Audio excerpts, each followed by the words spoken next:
how was your, in relation to your early school years, because you were actually working in this area? Yeah, I was well, working at the time. Not far from we got Malcolm Saturn, that's what I went to. Oh, you went to Alpha School? Yeah. Oh, interesting.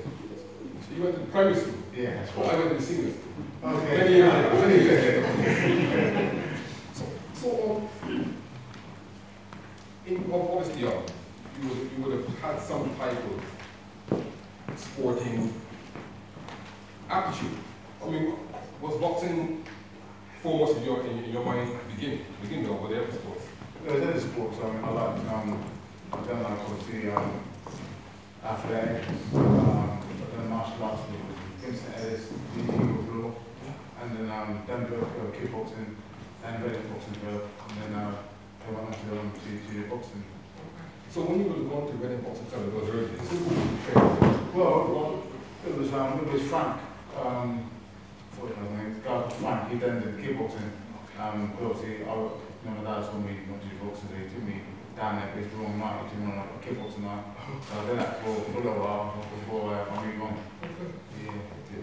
And as you know, well, we're in Black History Month, and boxing has a very a big history in terms of the black contribution. When we go back, way back, are you one of these type of boxers who sort of looks at the real history of boxing as well before you actually got into it, or do you tend to say, how are you on the history of boxing? What was your thoughts on the history of boxing? Just to be honest, I was more on the up-to-date kind of boxing. I mean, I was on a bit of Jack Johnson and Marshall and things like that. I was more on the up-to-date Tyson and some idols around him. So what would be your earliest memory? Which is the earliest boxer you could remember actually? I think my earliest memory was when I was my dad was watching boxing, and obviously at that time it was a Muhammad Ali and Joe Louis, and watching clips of that, and that's my earliest memories. Just jumping around a little bit of shadow boxing, my dad was getting obviously said before I started out boxing, but I think it was about 8, maybe 9 at the time. My mom was effective, and she said that she goes now. So it's when I turned 13, that's when I started on boxing. Yeah. And you mentioned Muhammad Ali. You would have heard a lot about Muhammad Ali during your, obviously your early years, and of course as going into adulthood you would have heard even more. What is your thoughts? What's your feelings towards that man who made such a contribution to the sport of boxing many years ago? It's still linked today. Yeah, I just remember he's got great character about him. He was the people's champion. He was not just good in the ring, out the ring. He had great personality. He was always, he was doing shows, showing people what to do and stuff. A lot of people looked up to him, and he's the idol for me of boxing. Yeah. Well, I mean, at the time when Muhammad Ali came along, the boxing wages sort of was pretty much low. But from the time he came along, he sort of, he did have a very strong rivalry when he fighted, but his selling of the contest and his constant talent rather raised the profile of boxing, and people began to earn more. People earn substantial money out of boxing today. What is your thought on the type of commitment that one needs to actually put into actually become one of those high earners? Because people hear about the big earners in boxing, but that's only 1% of all the boxers. Yeah, I mean, there's a lot you got to obviously put into boxing. I mean, you sacrifice your social life, and sometimes they say some just say to be successful in boxing as well as sport, you've got to be selfish. It's a lonely sport, and you do give up a lot. I mean, when the time's down and the fight's winning and stuff, then you've got to find time for family, time for yourself, and it's tough. And so I think a lot of people don't realise, So you say it's a lonely sport. Give us an idea here, for many people here who would never have gone, let's not pair of gloves. You're in your ring. you look across that square and you see two eyes looking at you, and you better race. The trainer is outside the ring now, everything is history now, it's just you two in there. What typically would be going through a sportsman like that at that stage? What typically would be going through your mind? Obviously, like, you've got obviously you've got a plan, and you're trying to put the plan on obviously on the opponent, and you don't know what his plan is, but it's you've got to do the battle yourself. I mean, you do the hard training, and you get advice and do this, do that, hard work, and everything. But once you're in that ring and a bird goes, that's it. It's just you and him. I mean, it'd be nice if we can have a arm with people carrying you out at the same time. But it's hard in that sense, yeah. And whatever you try, whatever the plan is that you try, and it might not always work. I mean, there's always a plan A, you've got a plan A, plan B. Sometimes they don't work. You've got to suss up for yourself as the rounds go on, And when you're actually in combat, are you able to hear your trainer? More now, yeah, than before. When you have your first few fights, and it's like it's a numb kind of feeling. You're more concerned that you want to win bad, and so on. Plus the crowd's really loud, and sometimes your trainer's shouting and stuff like that. Sometimes that doesn't always register, but the more fights I've had going on in my career, and the more experience, and yeah, I can wrestle with them now, yeah. So in effect, as a young person going into the ring, it's probably it's suggesting that perhaps the young fighter who is less experienced is perhaps less relaxed, so less able to take that time to listen to the tricks and to his coaches. Yeah. Sometimes, yeah. It's like that. You can have every boxing people are different. I mean, some pick up like that, some can take it, some it take a while before they can adjust to it. About a year and a bit ago, myself and yourself, we took the train up to London to attend the southern the very sort of shocking really, definitely. One of your former trainers, Dean Powell. Tell us a little bit about your relationship with Dean Powell. For those of you who will not know, Dean Powell was perhaps maybe the best known trainer in Britain. But well, we don't know what happened. His life ended a year and a bit ago, and he would have been one of Michael's main trainers. What was your relationship with Dean Powell? What was it like? It was I had a good relationship with him. He was always on the phone to me. I was training at the Fitzroy Lodge, Oxford Jar, to get there every week in, week out. I'm down there. I was met David Hayes, David Hayes. I was guiding me on the loop, and he got me, like, obviously doing work. Got me to Germany. We had a good relationship. And he stayed with me. I was with him for about 6 years, I believe. So and also moved with Frank Maloney, and then I was training at the Nurse Lewis College in Hackney, and I was staying there 3 weeks and come back home weekends. And it was we had a good bond, and just telling me a lot about obviously turning back the game and how he started off in the game. 6 stars as a bucket man, and really worked his way up to be a successful matchmaker and manager. You just mentioned Frank Maloney there. I remember, I think probably maybe 97 or 98, I was at boxing in London, and I saw you coming with Frank Maloney. Frank Maloney is Kenny Maloney now, by the way. He was Frank Maloney there. And so there was a possibility that you would have been managed by Frank Maloney at your early stage. Yeah, I think he managed me for about 4 years. All right. 4 years. So was that in conjunction with Dean Powell? Yeah, Dean was like obviously guidance, training. I think after my first time professional, I was with Terry Lawless, the man who guided Frank Bruno. Yes. So I was with him. I was with him for about 2 or 3 years, and then he then packed it in, retired, and gave me over to Dean. So in your time with Terry Lawless, you would have also rubbed shoulders with Mickey Duff. That's right, yeah, that's right, yeah. So Mickey Duff, you just passed away this year, yeah? Please say Yes, yes. Well, he was phenomenal in British boxing at the time. Yeah. National sports, national sports, I think was his organisation. Ricky Duff. Would you have had any kind of negotiations? But from what I understand, it was very just demanded to talk to, or to even get to know. Yeah, I mean, you didn't have anything on a connection with boxing wise. I mean, I just met him at the office. Okay. And we managed to get to Dean's office, and I think he was in Soho. Terry Wallace. So I also met Ricky Duff up there. He was a nice guy. Mm. So, I mean, boxing, the sport, the hardest sport in the world. Your family is here this evening. Darnell looks pretty sharp. Darnell, are you going to be like Daddy? Stand for a minute, stand up. Just look at your stand. Let's see you throw a left jab.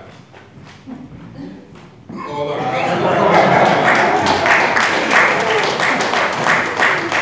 that's pretty natural. That's pretty natural.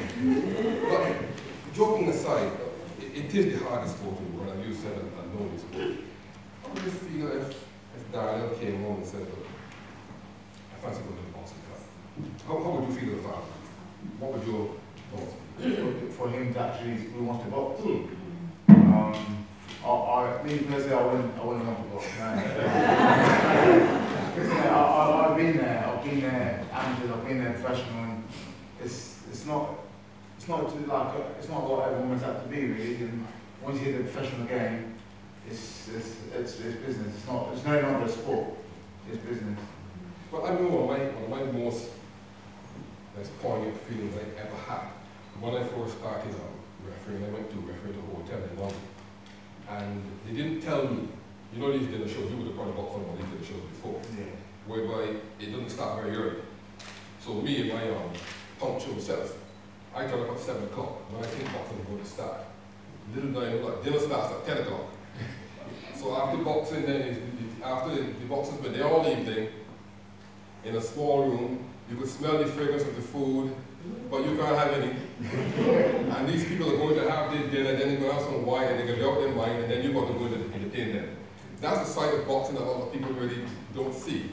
And these boxers actually, it's difficult. I mean, some of them actually probably work the day before, and they turn up at the dinner show, and they have to tire, and then they have to go to perform, and then they probably work the next day. So as you're saying, it is a hard sport, but that's the physical side. How about the side of the side that says that it is a lonely sport, and when you go away, I mean, you're a boxer that's travelled overseas to fight. How would you spend your time when you're particularly out in Germany, your family are here, and you've got a tough match coming? What is the events in that sort of thing? When I'm fighting abroad, to be honest, you're thinking a lot about the fight, but you've got the press conference over there, and literally, you really like stay in a hotel, have food, maybe go for a walk, just killing time really to the following day. And how do you find the actual boxing organisation in Europe compared to the boxing sort of ways in Britain? What's the main difference? In Europe, between Europe and Britain, what are the main differences? I'd say they're more organised in Europe. Really? Yeah, especially Germany, they're very time consuming. They don't mess about. When they say they're there at 6:59, they're there at 6:59. They don't mess about. So shows start on time. And shows up on time. They've got orders. At the time, everything. They don't mess around. So they're very, very organised. I'll say in Germany, in Europe. And how are the crowds? I mean, how is you've been to York Hall. Yeah. How are the crowds in terms of their reception? Not only to you, but of course, I mean, you're pretty popular in Europe. What would you say is the crowd sort of, what's their behaviour like? Oh, they're very well behaved. It's very quiet when you box. They give you a big fight, but it's very, very settled sound. But then get applauded, you got clever stuff. They see you someone through jab, you slip, bang, bang, bang, they clap, and then they clap white again. It's kind of, it's really, really strange, you know? That's really interesting because, I mean, I'm told that it's only since the 1920s that you were actually been allowed to applaud in boxing up here. Apparently you had to actually, everyone stayed quiet during the boxing match, and you applaud by the bell rung. And I saw some film of a boxing match in I think that's going to be the mid-20s, where the referee is actually outside the ring. The referee is sitting ringside and refereeing from outside, because nobody's making any noise, so he can say stop, he can say stop this. And the film goes on till the fight gets a bit rough, and then the referee decides it's time to get in the ring, so he didn't get on the ring. But that's interesting because I mean, we do get European boxing on TV over here, but not so much. But it's nice to know that perhaps we can learn something over here from our European counterparts. Perhaps you could write to the and give them a hint on that, really. It's just, yeah, like it's just funny. It's just strange how where man they are. The two obviously everyone has a big fight.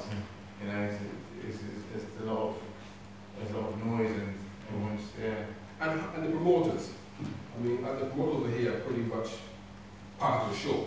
Yeah, how is it the same with the sounds and those people? Yeah, it's the same. Yeah, they're part of the show, but they probably run things more on judges and referees and stuff. You know, they've got their own kind of thing going on with them.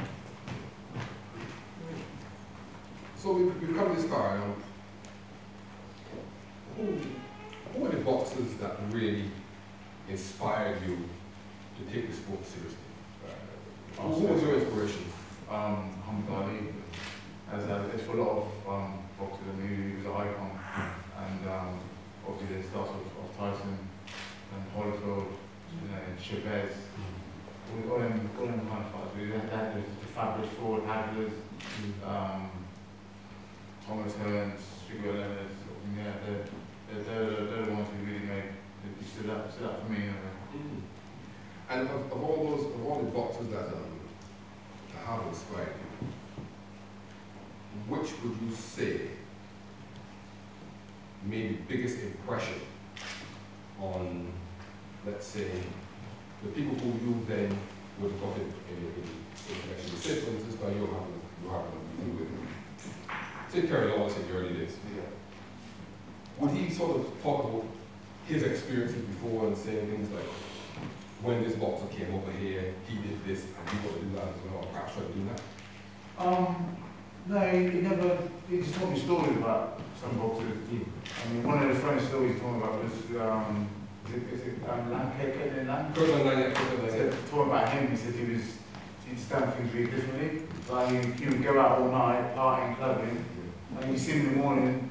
You see you're driving down the hill in his car, and his car just full of smoke, and you could still see smoke going. And then he'd go in the gym and do a perfect day's work. He said, I couldn't fault him. He said he'd go out clubbing all night, do this and that, come down, do the whole day's training, sparring, everything. I said, I couldn't fault him. Yeah, that's really unusual. But Kirkland Lang, yeah. Extraordinary. Yeah, it was, yeah. I saw an interview with Kirkland Lang. He was going into his 30s then, and the interviewer was hinting to him that he was perhaps a bit old to be still going for the British title when it was at the time. And Kirkland said to him, look, when he was actually born, he didn't walk till he was 7 years old. Yeah, he said he didn't walk till he was 7 years old. And how he got to walk was that his mother started giving this thing, he called it cow heel. And he said it gave him that strength, and he still eats it. He was still young at that time. So he was saying that he wasn't old. He had only started walking when he was 7, so he could be back still in his 20s. So, yeah, very, very interesting man, a great champion in his time. He was perhaps didn't achieve much he could have because of those late nights, etc. You've achieved well in your career. Reading has a tradition of boxing. I mean, I think we're in Black History Month now. I was reading in my preparation for this evening. There was a boxer by the name of Tommy Martin from Reading. He was born in 1916. And and he was a black chap as well, and he was very good. We also had a referee from England, Roland Bacon. He was one of the top referees in the 60s, 70s, and into the 80s. And we also had Les Stevens. In Fort Rick. I think we had the Franco boys. So this era produced. And we had a chap by the Welsh Italian about the Timothy. What did he change his name to? Isaac Hussein. He was in the 1970s. I mean, Muhammad Ali thought he went far. You know.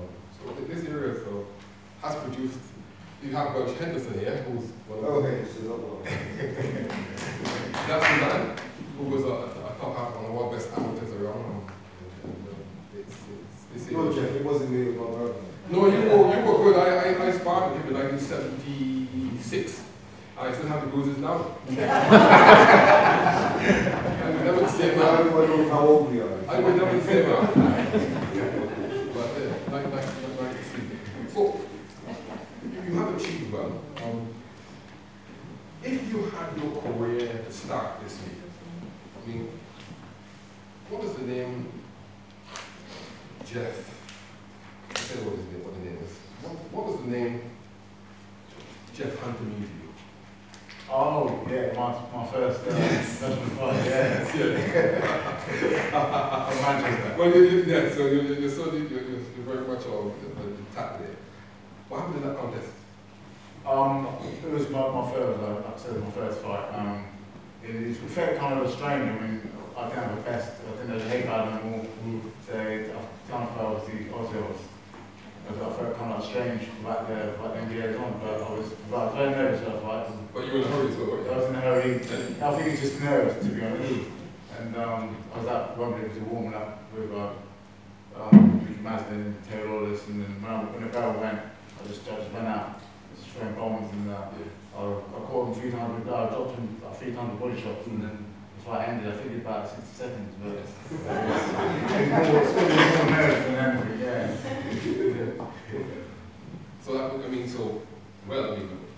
that must have been quite a pleasant way to get your career on the road. Yeah, it was. Yeah, I mean that's one thing with Terry. He liked to bring his fighters on steady, but not too quick. He did the same with Bruno and other fighters. But then it came to a stage when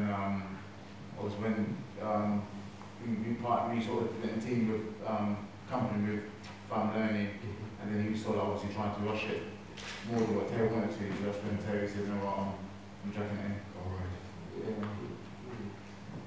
So you're obviously a Caribbean background. Your parents came here from St. Vincent. Yeah, sure. What is your feeling? What is your thoughts of the Caribbean in terms of your visit today?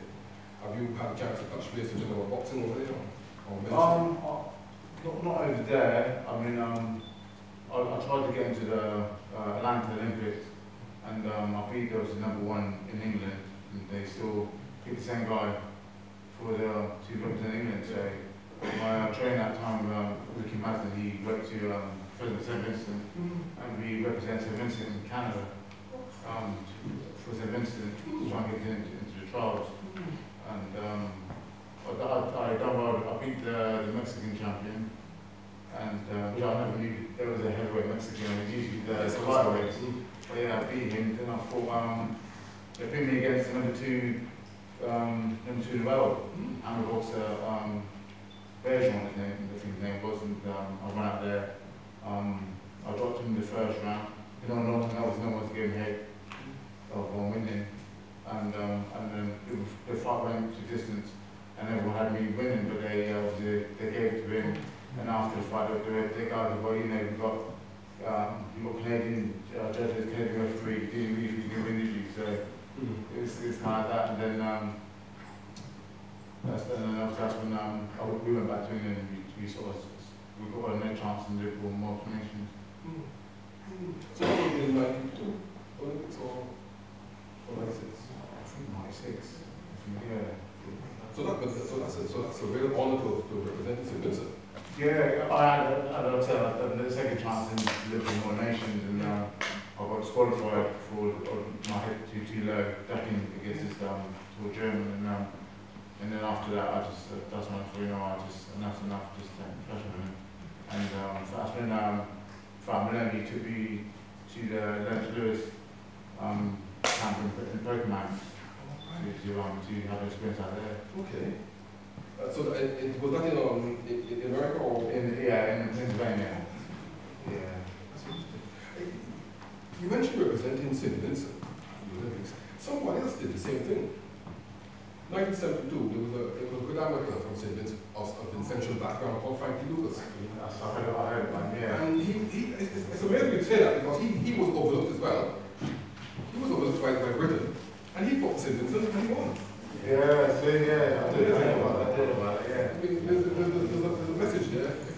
If anybody's children get overlooked by Britain, you always got your mother country back home and try to fix it.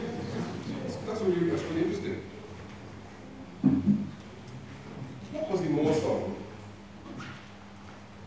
funniest instance in your experience in boxing? Not necessarily the doctor, but that you've witnessed.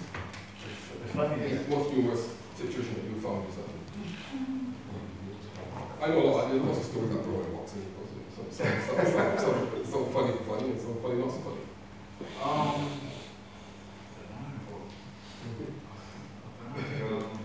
There's a lot of things that happen in boxing, but How about, you sparred with the time with Julie France, didn't you? yeah, I did, yeah, in the camp day, yeah. But you were on course to meet for the somebody at one time? I think it was it Centennial or British?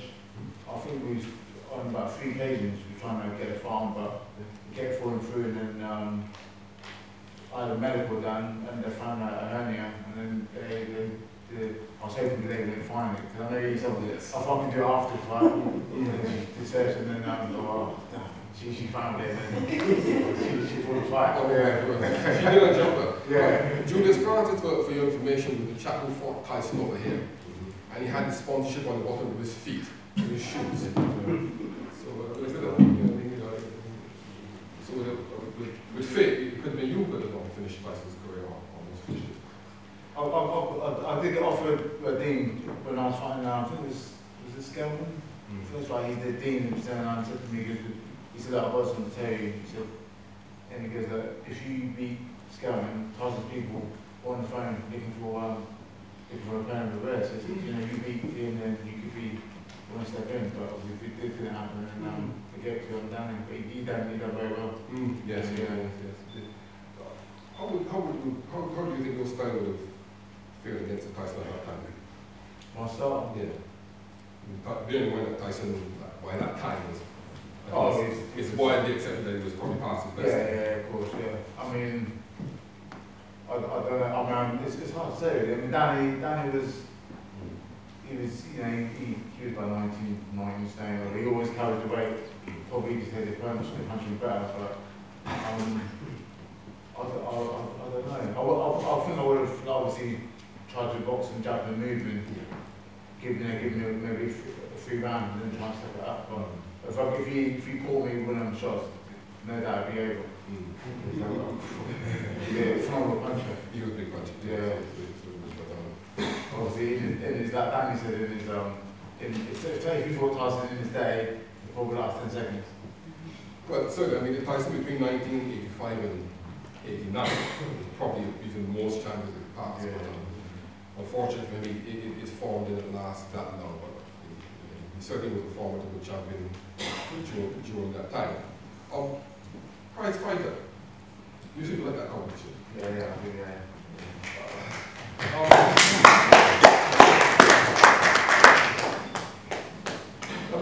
Having had a career, the prize fighter tournament, it provides quite a lot of excitement. Although it's like a professional amateur when you're doing the contest in the same night. Yeah. The gap between the contests, you do the 3 round and then you've got a gap. I mean, you sportsmen who could explain it. How do you sort of put all into 3 rounds, go back into the changing room, rest, and then come out and do it again? I mean, how do you do that? That seems like a difficult task. It's tough. I mean, the first time I did prize fight, it was tough. It was like a 10-minute you fight, you come back in 10-minute rest, and then you're back out again. The first time was, I thought was tough, and then you go back, change rooms, sit down, after just relax for about 5 minutes, then you're back up again, warm up on the pads, then off you go. But it's more of it's a mind thing as well, you know. But it was I find the first time I was done Sprott training and the last fight it was a case of whoever fought first and that last fight would have more rest. And it was the last fight when I thought was going was tough. So your preparation for of such or for any contest for that matter, if you know you have a particularly good training camp, because of course it's probably accepted that sometimes you might go into a contest and then be more injured than you would go into another contest. If you're really, really feeling in good shape for a contest, how does that type of run manifest itself in terms of round 9, round 10, what they call the championship rounds?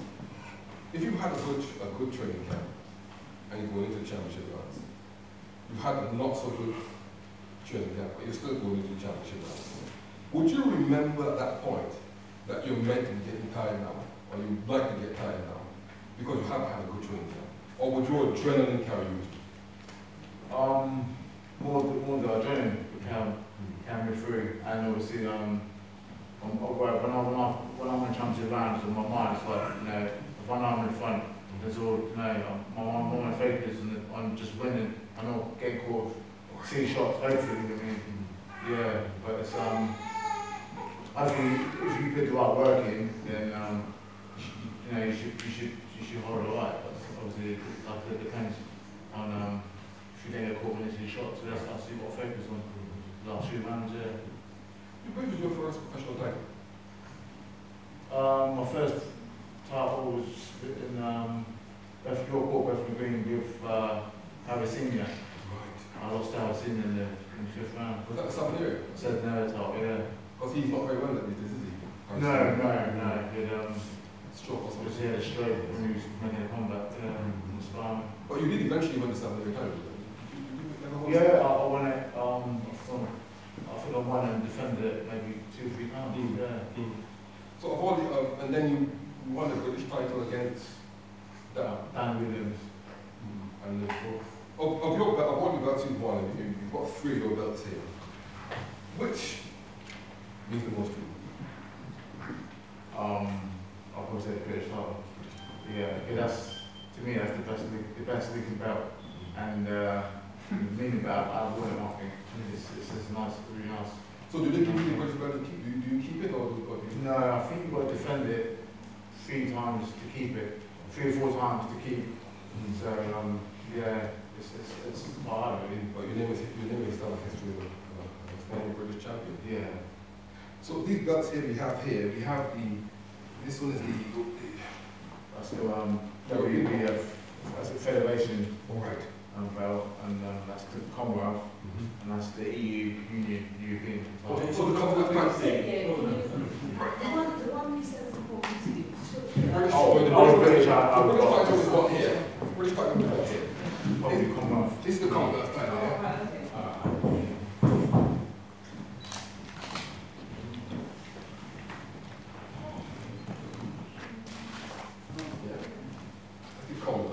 So that's, and this one is the European WBF. World Boxing Federation Championship belt. This is quite a smart belt as well, isn't it?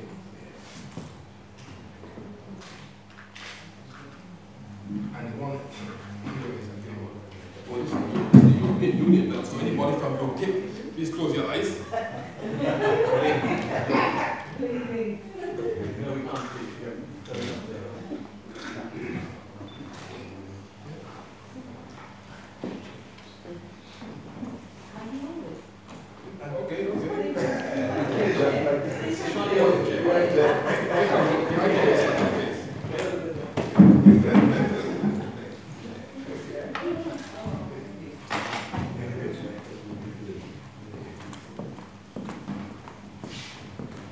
So a decorated champion.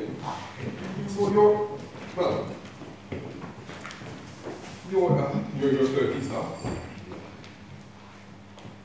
would you have done anything else different in your career so far if you had your career start again?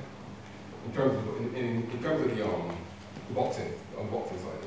I probably would have, yeah, I probably wouldn't have taken fights that I did to take, you know, took the fight short notice and I wasn't prepared. So I probably, yeah, I would change that and maybe change a few other things as well, yeah. We haven't spoken much about your amateur career. How do you come to be on that on amateur? About 60. About 60. Yeah. And you boxed for Gulmer? Also tried with George, Austin, Ricky, And what sort of facility did they have there in those days? we was training at the Bournemouth Leisure Centre. Oh, right, on the corner there. Yeah, where the swimming pool is, and it was, you know, it was tough to get there, obviously. You didn't have that in place to keep pin up the bags, pin up the ring, take down the ring. It was like that, Right. you know, 3 times a week sort of thing. So there was an amateur show at the what we call the Face Club that was on Cannon Street. I think I went there to see you. It might have been your last amateur. Do you remember that show? Was that Nose?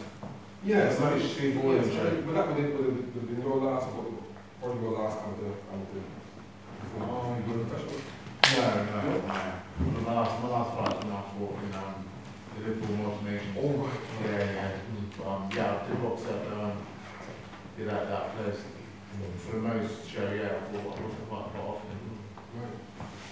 So, along this professional career, what have you got left?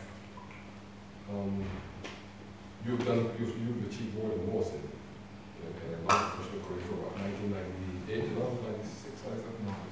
96 to now. But not for heavyweight, you're not old heavyweight. We have weights from 1 to the, well, George Foreman won the title at 45 or 46. Yeah. So you can go on as long as you like. I've got 64 fights and I'll be 40 in January, so I said to myself 3 years ago back that I came out 40, Right. but probably not at the beginning for obviously the end of the year, but I'll have to see what happens, what's left, but you know, obviously I'm not going to be in this sport forever, so at some point I'll say goodbye and move on to the things. What's your proudest moment in your view? Apart from winning the British title, I would say beating all out the first fight, yeah. I was over the moon with that achievement. You mentioned Audie Harrison, and you showed the clip earlier of that fantastic knockout he scored in 2007. Now, you had some tragedy to deal with in 2009, which I'm sure everybody is aware of, and perhaps not quite even recovered from it yet. But Audie Harrison was pretty special at that time, isn't he? Yeah. Tell us the sort of person that Audie Harrison was and what he did at that time. I've always got on board League. You know, I've known since the amateur days. We trained together at Palmer Star, Les Stevens, London. But I was supposed to go and prize fight, and I couldn't.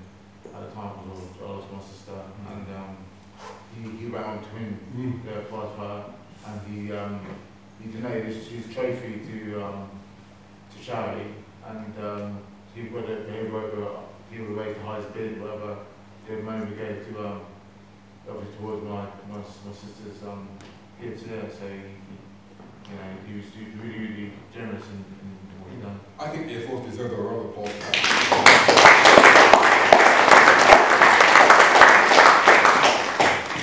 There's something about boxing people, really. I mean, boxing is the hardest sport in the world, but you find some really nice characters in the sport. Yeah, I've met some really nice people in the boxing, mostly over here in Germany, and just all over the world I've been. Meeting some really nice people. And when you get in a conversation with boxing people, it's hard to get away with it. Yeah, it is. It's all stories. I mean, obviously, I was really good friends with I was quite close with Pellery, and we used to spar and train together at the Nurse Lewis gym. And so one day it's like, we got a match against each other, and to me that was quite a tough moment. Obviously you're got him to know him, started to be good friends and stuff. But it was, yeah. And after you stopped him, I remember you were pretty compassionate towards him. Yeah, You were yeah. always trying to lift him up. Yeah. But he's, yeah, at times, I mean, he was a dangerous,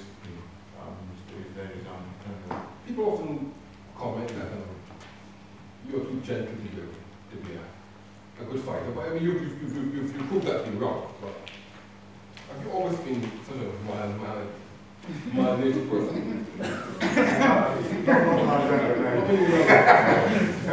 No, I probably wish I had younger now. I think I would probably want to do bigger things, to be honest. Yeah. Have you ever lost your temper in boxing? I've lost it. I lost it now. A few times I lost the biggest was when I was in Germany. I fought a guy called Edmund Gerber. He was stopping a lot of people, and I got matched against him. I actually fancied beating this guy. He'd done beating guy, and obviously I trained hard for that. And I went over to the gym, and then the gym said to me, look, instead of you getting out there, you're getting out of the first round, such and that. I want you to get out there and jump on him. As soon as the guy goes, I want to run over there and smack him as hard as you can. Just let him know that it's a serious fight. So as soon as the bell went, he came out, got to touch gloves, and I was rushed over, wham! Trying to obviously just let him know that I was in this business, and I was winning the fight. I was winning the fight until the fourth round. And he caught me for good comedy. He caught me for left foot, right hand. He dropped me, and I got about 6-7. I got up, big shaking. I think I got straight away. I got too quick, but I was a bit shaking. I went across the ropes, and I went to the corner. Hands were over 7, 8, 9, and he didn't even look at me to break it off. So I was ballistic. I was pushing him. What are you doing? Well, you pushed your foot. Yeah, I did, yeah. At the time, I just got away. Did you go down? Did you go down? Yeah, he did, but he went down with the second. I pushed him, he sort of put it on. He went up against the ropes, and he's just like, oh, just flop it down. And I scooted all, there was a big gym scooter, and he came and he got me into one side of the ropes, and that's when the gym is, the gym is always what it is. He was trying to get in there, he got in there, and trying to calm me down and stuff. And then I got a £900 fine and 6 months ban. Really? That's Or 3 months was, yeah, so. And you probably returned with that guy, didn't you? I got with him, and I won him. Yes. Yeah, I won with him.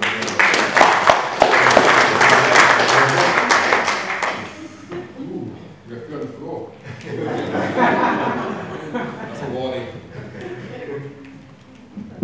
In the future, as you said, you will eventually go on to do things after boxing.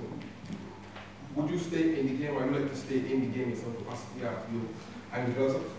Yeah, I'll do it at some point, yeah, because I want to give something back to the boxing world, to the community. So I'm going to become a personal fitness trainer, and maybe go on to be like a boxing trainer, maybe. Right.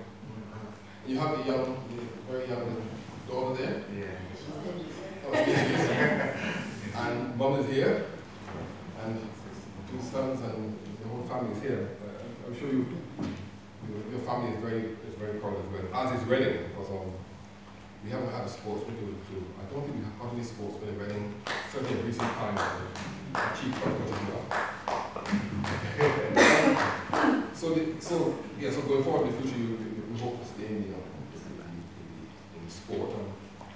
How about on the community side? Events like these, whereby you call in, tell us a little bit about yourself. Perhaps you could, how about the schools and this type of stuff, letting them know the fitness, the necessity to be fit.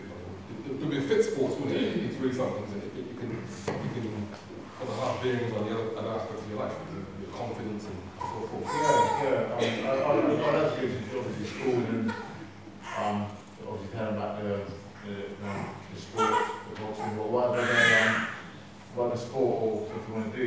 The fitness is important.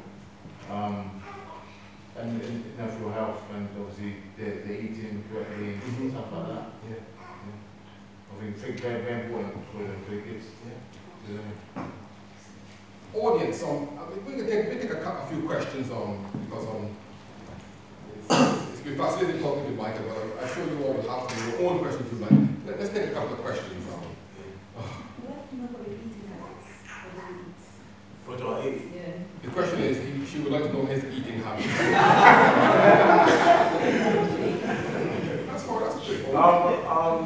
I eat generally good. I mean, if it's I've got the fight coming up, but sometimes when the fight's over, I do tend to eat quite bad sometimes. But yeah, I do eat. Sometimes I have to have a bit of hungry, I have to admit. But yeah. But no, I do generally try and eat as healthy as I can. Like obviously, a lot of salad, a lot of chicken, a lot of protein and stuff. My son is eating healthy and he's on chicken and vegetables all the time, so that's what it's asking why. There's another question?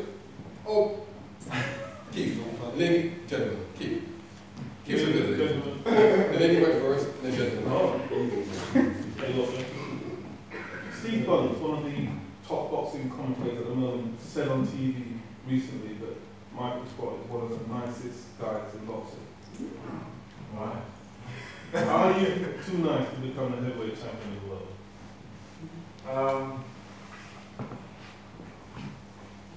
I saw what you mean there. I know other people say that I'm not that convincing, and I think I have. I think I've got the Guinness thing, but sometimes it doesn't show it in the ring. He's got a point where I was a bit too nice really. Yeah, got a bit more spiteful. I think. Yeah, I probably boxed too fair, to be honest. Well, a lot of guys go out there, they hit the belt, they throw their elbows, and I don't really do all that. It's really something I should do more often. Yeah. Let's take another question. Yes, Ross. Do any of your family members have they attended any of your fights? Yeah, my sister Jenny, she's been to many all my fights, yeah. Does it sort of affect you emotionally? I know you have to focus on the fight, but does it sort of, knowing that your family members are there, does it sort of affect you emotionally? No, it spares more than anything, because she's all shouting. Yeah, she's shouting and sparing me on.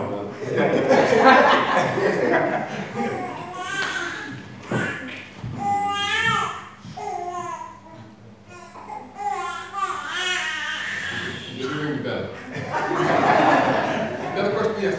Yes. So you're coming in. Great champion. You are a really nice guy.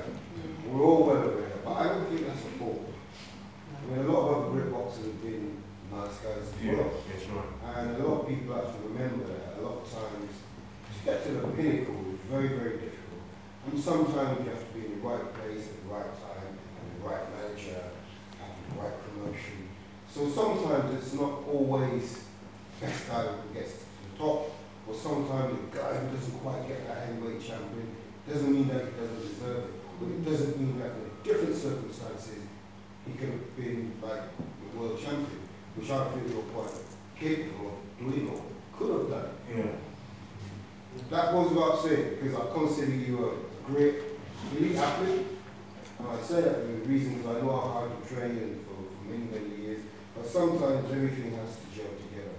And we only have to look at back in the 40s and 50s, the amount of champions. I'm talking about Warby champions, African Americans who tried to get title fights, who fought war times and you had to sacrifice and walk lots of different places, take the short end of the stick.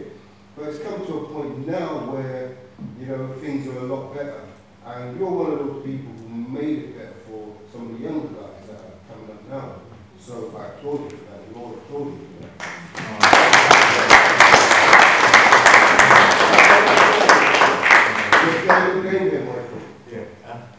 How many heard? Right. You're at home, eating some yam, fish, and whatever it is, playing with the kids, and you get a phone call. Yeah, so if you want to ring ring, Mike, are you there, Mike? It's Eddie here. Right. Listen, we got a fight for you, mate. We got Anthony Joshua lined up for you. What do you say to that?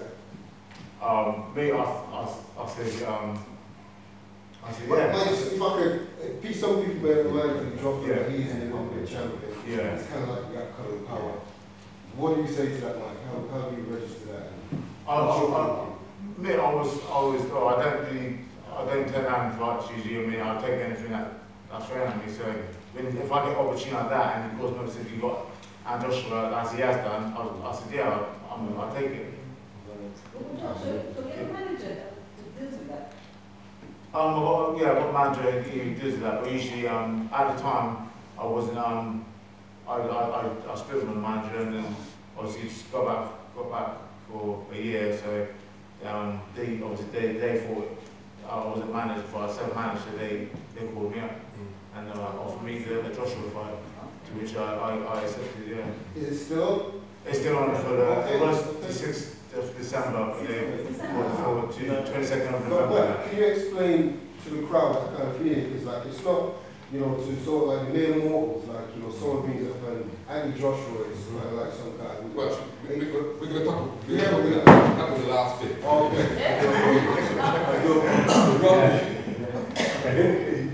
Michael, during the earlier conversation with Jeff, you mentioned, both of you mentioned the various heavyweights of the past. Yeah. Assuming that it was possible, right? Which of those heavyweights would you most like to have fought? I would say Muhammad Ali. And do you think you'd have beaten him?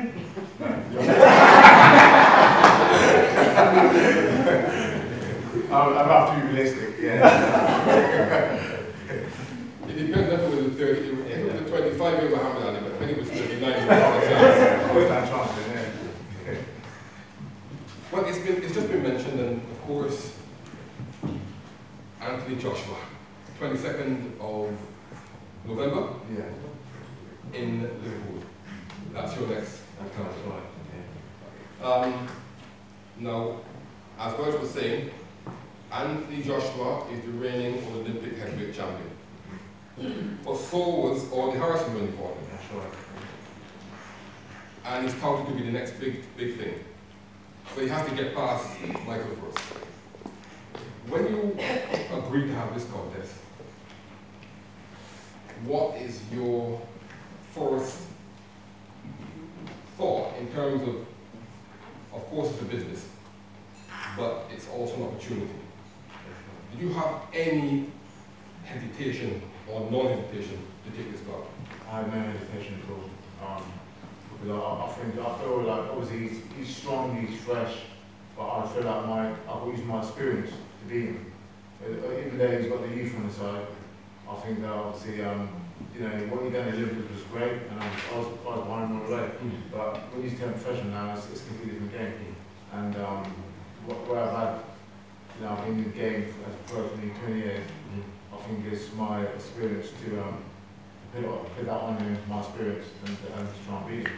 Not saying that's going to be as simple as that. It's going to be very tough because he's a big puncher.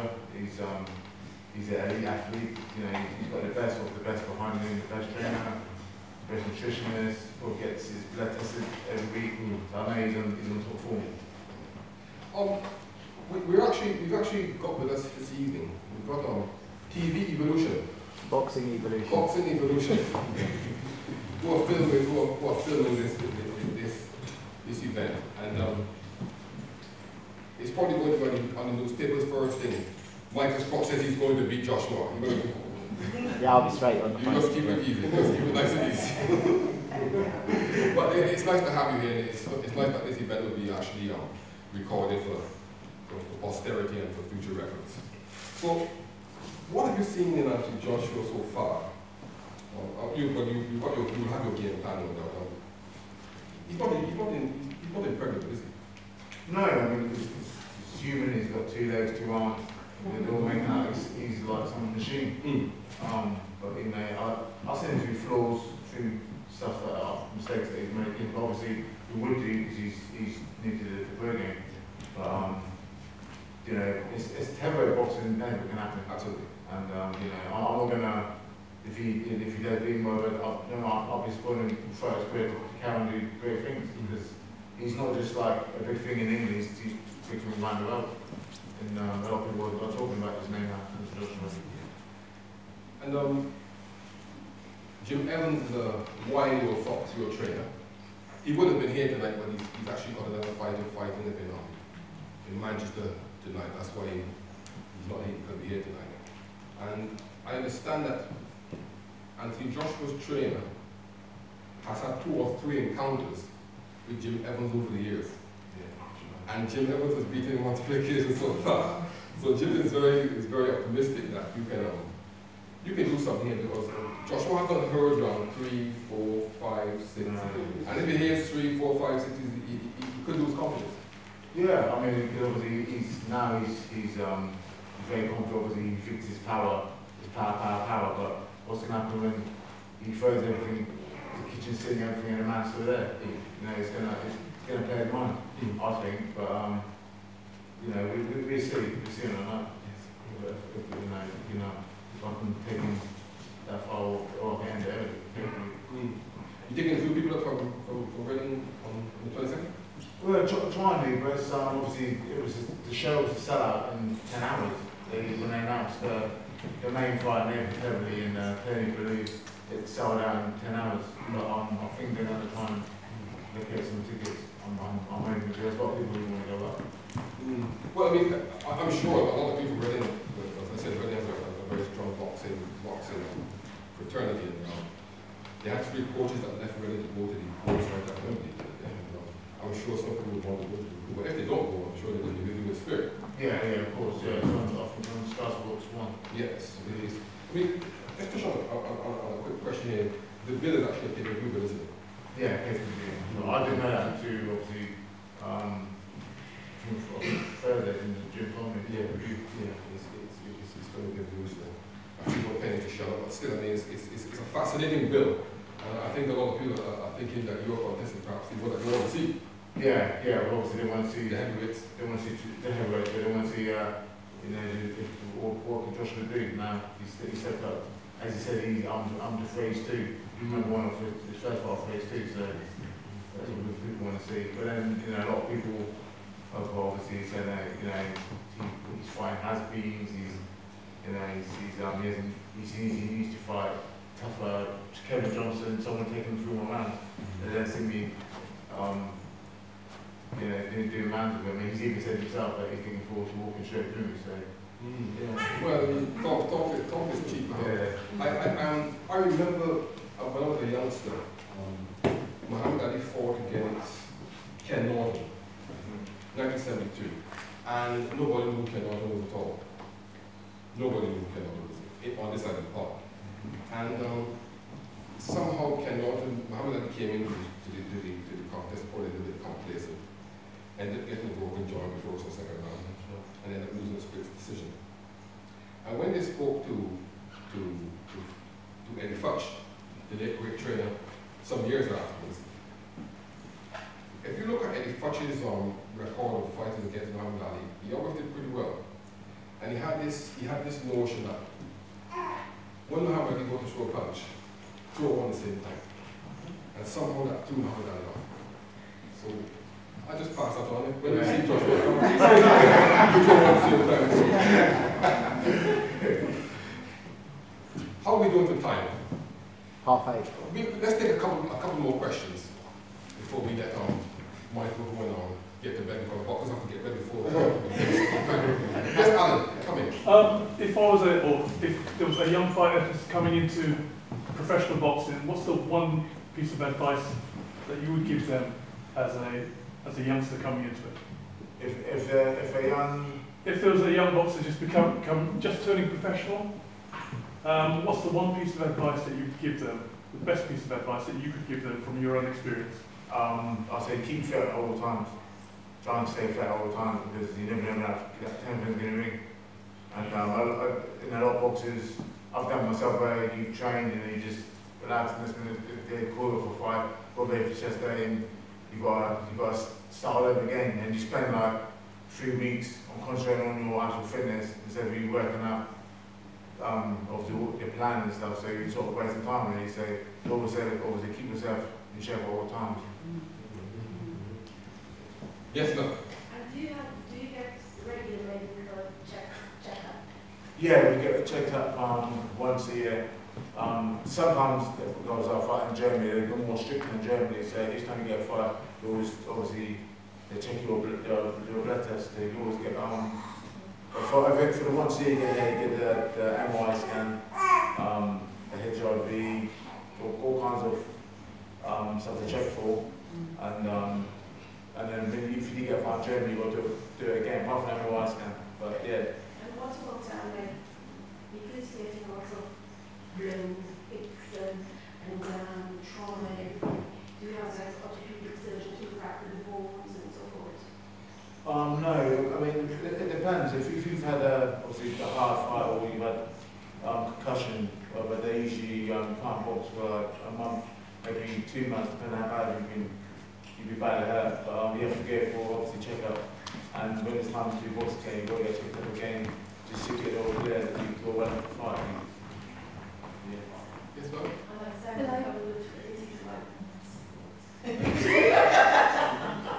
Yes, question. What sort of things do you have to do to get into the zone before your fight? You've got like obviously to switch off for more contact. I say that turn your phone off.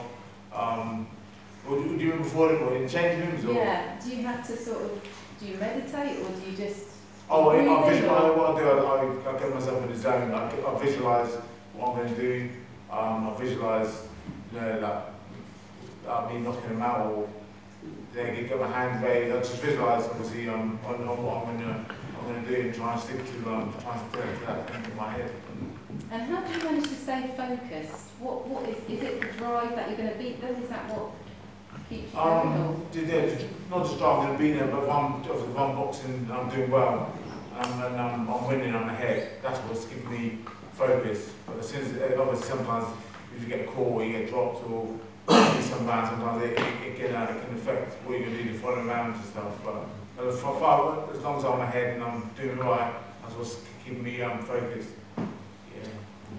Rodney, you want to Thanks. When I was growing up, you typically tend to find that the boxing was on ITV, BBC, yeah? Now obviously, the majority of the boxing is on Sky Sports, pay-per-view, etc.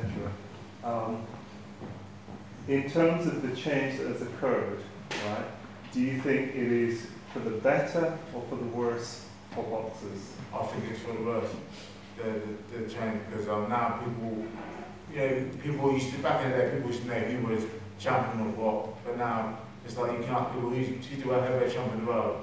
No one knows. There's a lot of people who say, I don't know who's the champion of the world. If you say certain names, I don't know. So for me, I think it's for the worse, I think. Yeah.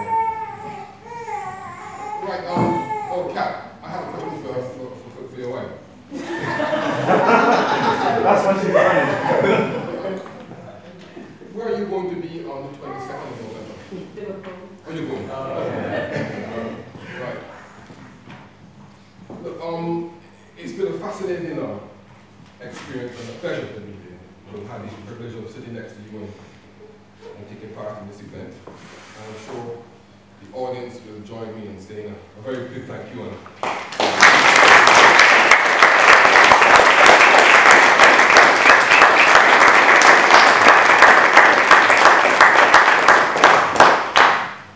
So thanks for being so attentive, audience. And now we've come to the end of this part of the evening.